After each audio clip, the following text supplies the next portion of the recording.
Halo, Assalamualaikum warahmatullahi wabarakatuh. Bertemu lagi dengan saya, Roni Anwar. Nah, pada kesempatan kali ini saya akan berbicara atau berbagi atau sharing kepada teman-teman semua tentang salah satu teknik yang sebetulnya nanti fungsinya akan bermanfaat bagi kita untuk bisa memahami orang lain. Ya, teknik ini dinamakan sebagai teknik perceptual position.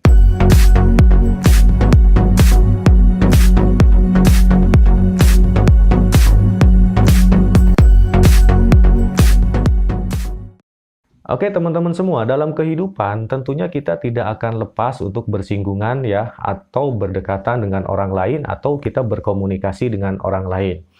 Nah, ketika kita berkomunikasi dengan orang lain, ya, ada kalanya kita terjebak dalam komunikasi yang buruk dengan orang lain. Sebetulnya bukan masalah komunikasinya yang buruk, bisa jadi ketika kita berkomunikasi dengan orang lain, ada pikiran-pikiran di dalam mental kita, di dalam pikiran kita, seolah-olah yang dikatakan oleh orang lain tersebut adalah salah, atau tidak sesuai dengan persepsi kita, atau juga mungkin yang dikatakan orang lain tersebut menyakitkan kita ya, baik itu kata-katanya atau perilakunya. Tapi di sini teman-teman yang perlu diingat oleh teman-teman semua, belum tentu apa yang dikatakan oleh orang lain tersebut sebetulnya maksudnya negatif, belum tentu seperti itu. Nah, dengan teknik perceptual position ini, kita nanti mencoba memahami kenapa orang lain berbuat seperti itu atau berkata seperti itu kepada kita.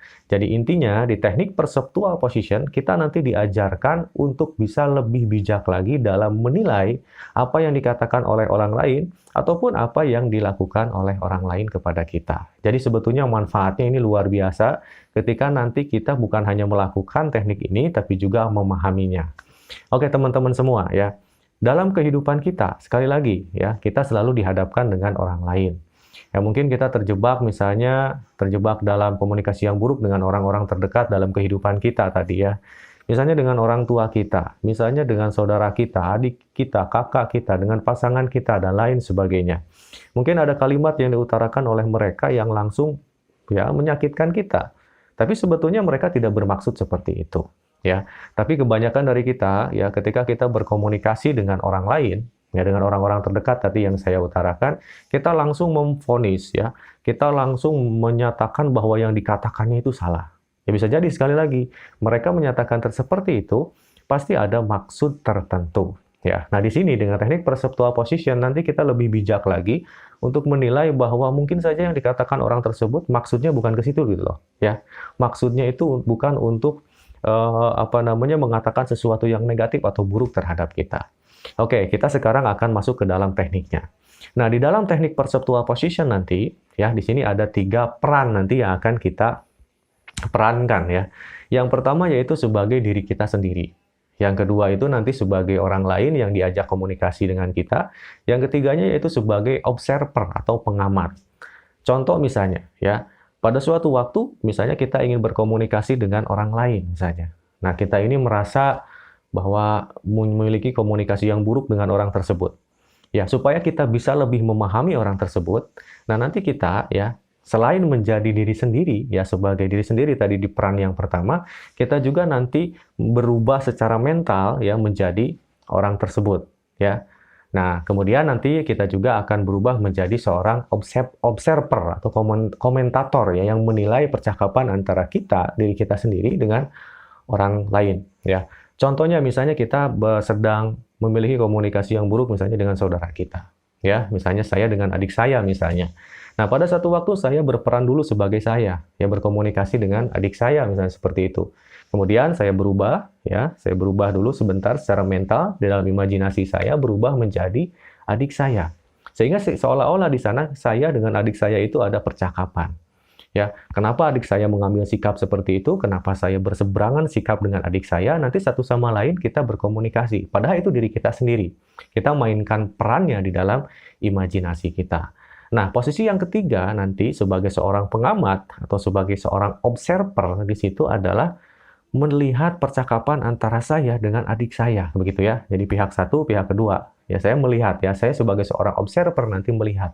Nah, fungsi dari orang observer ini, ya ini seorang yang memang netral, nanti yang akan memutuskan jalan tengahnya. Kalau ternyata di dalam komunikasi antara pihak pertama, ya, kemudian dalam pihak kedua, terjadi stuck misalnya ya. Karena pihak pertama nanti dalam imajinasi kita ya saya sendiri misalnya memiliki asumsi yang lain terhadap sesuatu, misalnya memiliki pendapat yang lain terhadap sesuatu. Kemudian juga pihak kedua sebagai adik saya mungkin juga memiliki pendapat yang lain terhadap suatu hal, misalnya sesuatu yang kita pertentangkan misalnya seperti ini. Nah, pihak yang ketiga nanti observer ini menjadi jalan tengah.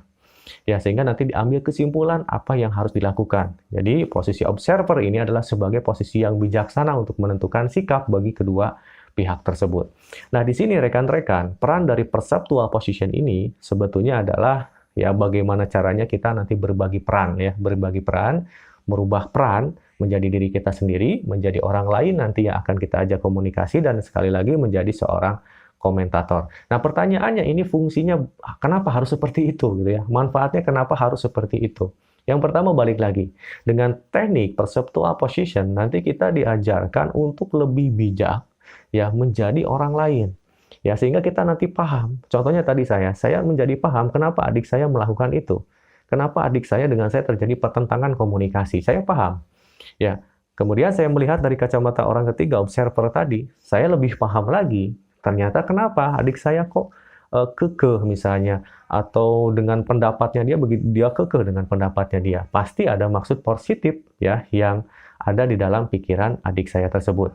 Ya, meskipun teknik ini memang kita hadirkan dalam konsep imajinasi yang ada di dalam pikiran kita, tapi sekali lagi, harapan yang paling utamanya di sini adalah kita bisa memahami kondisi orang yang kita ajak bicara, ya.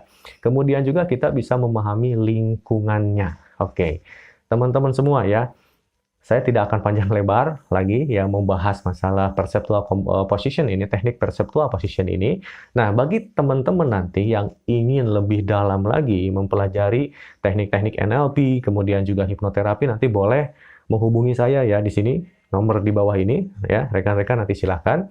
Termasuk juga terkait teknik perceptual position ini apabila nanti rekan-rekan belum puas dengan pemaparan yang ingin saya sampaikan. Silahkan rekan-rekan boleh chat, boleh konsultasi, rekan-rekan free nanti untuk rekan-rekan semua. Oke, rekan-rekan semua, mungkin itu yang ingin saya sampaikan kepada rekan-rekan atau teman-teman semua, teknik perceptual position ini. Semoga bisa memberikan manfaat bagi teman-teman atau rekan-rekan semua, dan yang paling utama, di sini silahkan rekan-rekan juga share kepada orang lain, kepada sahabat, teman, dan keluarga atau siapapun itu ketika memang dirasa bahwa teknik-teknik ini nanti bisa bermanfaat. Oke, sekian dari saya, Roni Yanuar. Assalamualaikum warahmatullahi wabarakatuh.